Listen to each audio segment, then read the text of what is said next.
Assalaamu calaykum waraxmatullaahi wabarakaatu. Kusoo dhawaada channelkayga waa anigoo ah FM. Asxaabay waan idin salaamay meel kastood adduunka ka joogteen.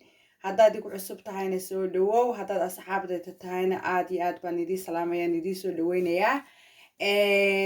Maanta waxaan rabaa inaan idinla wadaago oon sameynaya haddii ilaa raalli ka noqdo.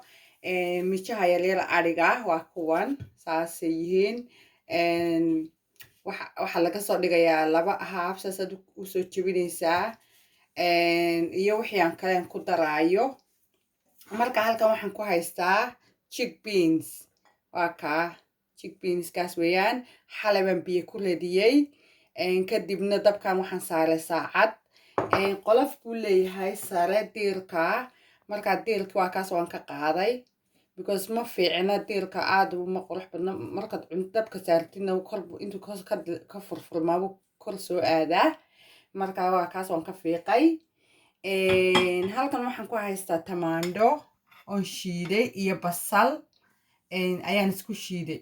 yaalaa basasha anigu jecelin cuntada inta badan kasoo taagnaato. halkan waxaan ku haystaa xabad barandha, koosheydka iyo xabad kaarada iyo waxaan ku celery. marka celery waa ka saaw egg dhaadheer ayuu malayn hortayna Soomaaliya laga helaba. marka celeryga saas ka dhaadheer weeyaan. yar baan ku daray because hadda maan badinin because ciyaalku ma cunaan inta badan soo anigu baa hadda samaysanaya. marka waa kan. marka dabkan saaraya saliid kuma daraya badan because mijaha waxay leeyihiin iyagaaba already dufan leh. markaa saliid waxaan ku daray intaas.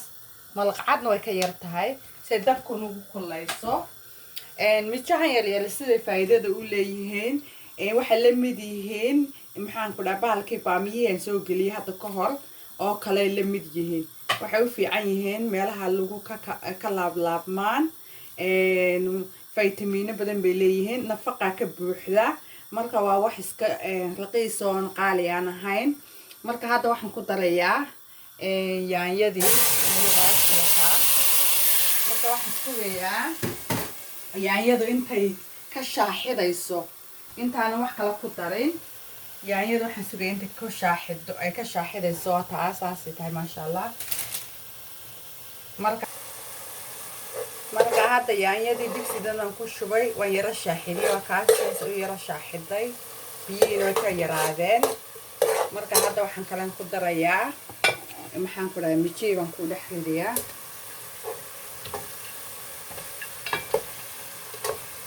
mijaankooda dhex ridaa macaan lafaha ku daraysa mid baa waxaa ku dhacday waxaa filaysid baa ka iska yar saas isku dhex gelin marka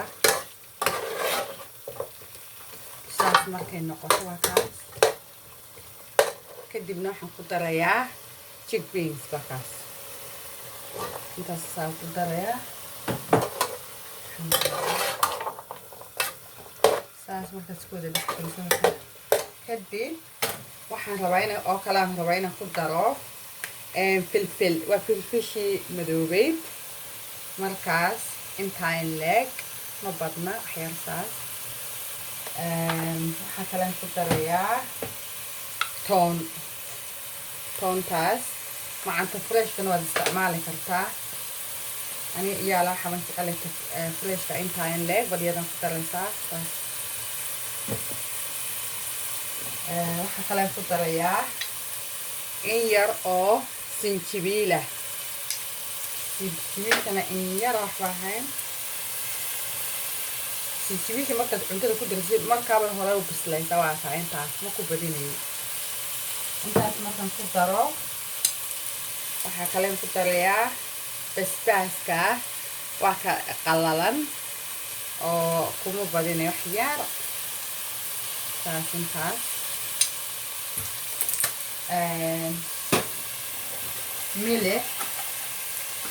milixna intaa in leeg ma ku badiyo. milixda badan ma fiicna intaas leh. kadibna inta qudradiyo lafiyo chickpeas wax dhiba saas ku dhex gelinaysaa. waa kaas markaasaas noqday. hadda markaas waxaan ku darayaa oo kaleeto 3 koob oo biyo ah halkaas 3 koob biyo halkan ku jira marka biyahaas ku darayaa 3 koob daboolkan saarayaa waxaan karinayaa 2 saacadood 2 saacadood ayaan karinayaa markaas dabool baan saaraya hadda 2 saacadood baan karinayaa kadib markay 20 daqiiqo ka hadhisan tahay ayaa waxaan ku darayaa barandhada iyo kaaradka iyo maxaan ku dhahay koosheedka mar laba because haddaan hadda ku daro way iga burburayaan marka waxaan sugayaa intay uu ka bislaanayo maxaan ku dhahay mijo ka bislaanaya iyo maxaan ku dhahay digirta marka intaasan sugayaa 2 saacadood kadib ayaan isku soo laaban doonaa insha Allah hadda waxaan ku dhahay after 2 saacadood mijo way bislaadeen waa kan iyo maxaan ku dhahay digirtii aan ku daray waxa dhan qudradii oo dhan saas ay wada bislaatay maasha Allah waxaan ku leeyahay lagama sheekeyn karo sida uu macaan tahay aad iyo aad bay u fiican tahay waxaad ku tijisan kartaa jeex lindanaana wakaas aniga waxaad adiga bariis waad ku cuni kartaa waxaad adiga jeceshahay laakiin aniga maanta waxaan samaystay cassava marka waa kay cunaan maxaa la dhihi jiray afrikaanka kaleeto qoloftiisina waa kan cassava waxkaas hadda aniga waan ka shubay bucketka because waxaan rabaa inuu light iga gasho ma doonayo sawakaas cassava kaasaan ha sameeyay oon rabaa inaan ku cuno maasha Allah maanta maxaa kaleeto chickpeaska kan baan aniga sameeyay oo biyo ku radiyay laakiin haddii aad kaa kali karin waxaad ku isticmaali kartaa kadaasada ku jira waa kan laakiin aniga kaasaan mar kastaba ka jecelahay oo kan dee beans tinka ku jira ma garanaysid waqtigu ku jiray marka maasha Allah saas uu soo baxay macaankiisa bal haddaan dhadhamiyo bismillah waxaan malaynaa maanta basbaas baan horta ka buuxiyay oh my god so delicious wallahi maasha Allah markaas roodhi baad ku cuni chapati wax alle waxaad doonaysid haddaad rabto bariis baad dhinaca ka yara saaran kartaa aniga fufu baan u samaystay maanta oo kaasaan rabaa inaan ku cuno asxaabay daawasho wanaagsan waxaan ilaahay ka rajeynayaa inaad ka heshiin ood samaysan doonteen cuntada macaan ee sameeyey waa inoo iyo dee waxaan ku dhahay next videoga dambe insha Allah share iyo comment iyo like ana dee waaba xaggeena waxaan ku lahay see you dee insha Allah videoga dambe soo gelin doona ilaahay hadduu raalli ka noqdo السلام عليكم ورحمة الله وبركاته.